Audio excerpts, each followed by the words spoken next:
내가 전심으로 여호와께 감사하오며 주의 모든 기이한 일들을 전하리이다.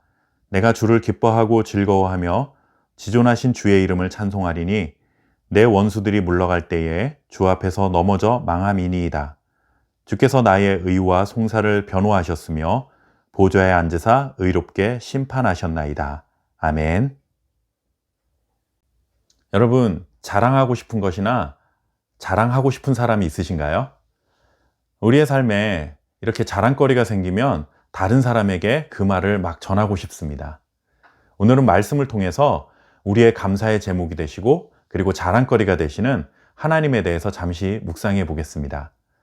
믿음 생활이라고 하는 것은 한마디로 요약하면 하나님을 믿고 신뢰하는 것입니다.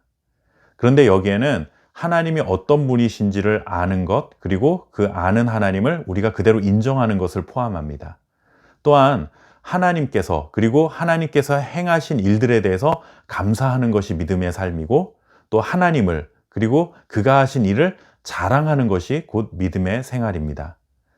이렇게 요약해 본다면 믿음 생활이라고 하는 것은 결국 하나님께 감사하고 하나님이 행하신 일에 대해서 자랑하는 것이다 라고 할 수 있습니다.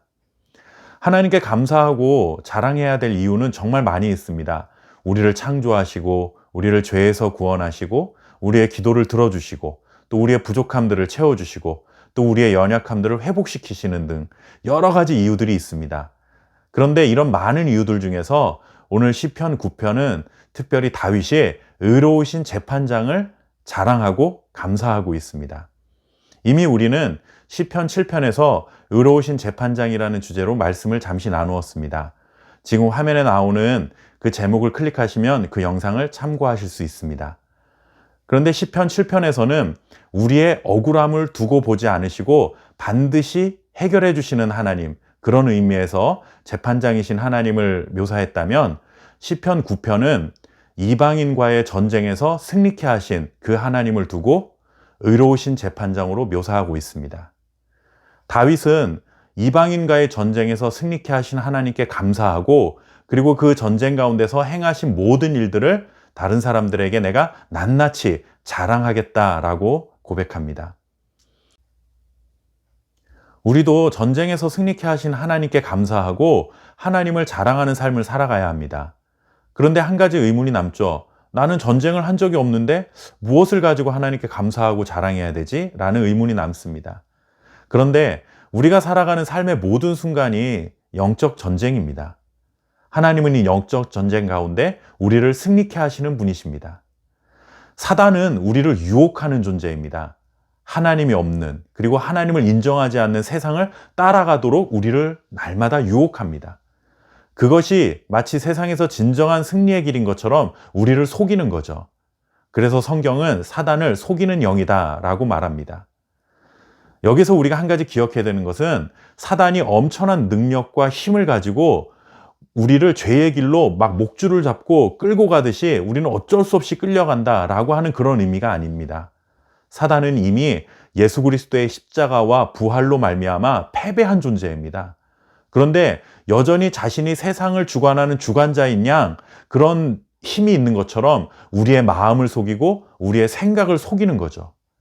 그래서 이 속임수와 우리의 욕심이 딱 마주치면 그때 사단의 유혹에 우리가 넘어가는 것이고 사단의 속임수에 넘어가는 것입니다. 그리고 이것을 두고 우리는 영적 전쟁에서 패배한 것이다 라고 그렇게 말합니다. 우리의 삶을 인도하시고 보호하시는 분이 과연 누구이십니까? 여러분들, 우리는 이것을 분명히 알아야 합니다. 죽음의 권세를 이기시고 영원한 생명의 길을 여신 예수 그리스도가 우리의 보호자이시고 우리의 삶의 인도자이십니다. 그분이 우리를 대변하시는 변호사다라고 오늘 시인이 고백하는 것이고 우리의 삶을 판단하시는 의로우신 재판장이 바로 그 하나님이시다라고 말합니다. 세상이 속삭이는 달콤한 유혹에 마음을 빼앗기지 마십시오. 그것은 잠시 우리의 눈을 가리는, 그리고 우리의 마음의 판단력을 흐리게 만드는 속임수에 불과합니다.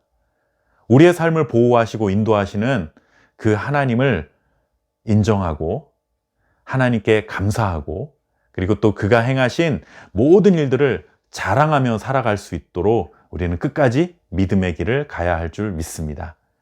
세상의 달콤한 소리에 우리의 마음을 빼앗기지 마시고 하나님의 말씀에 귀를 기울이고 우리의 마음을 그 말씀에 두고 살아가는 저와 여러분 될 수 있기를 바랍니다.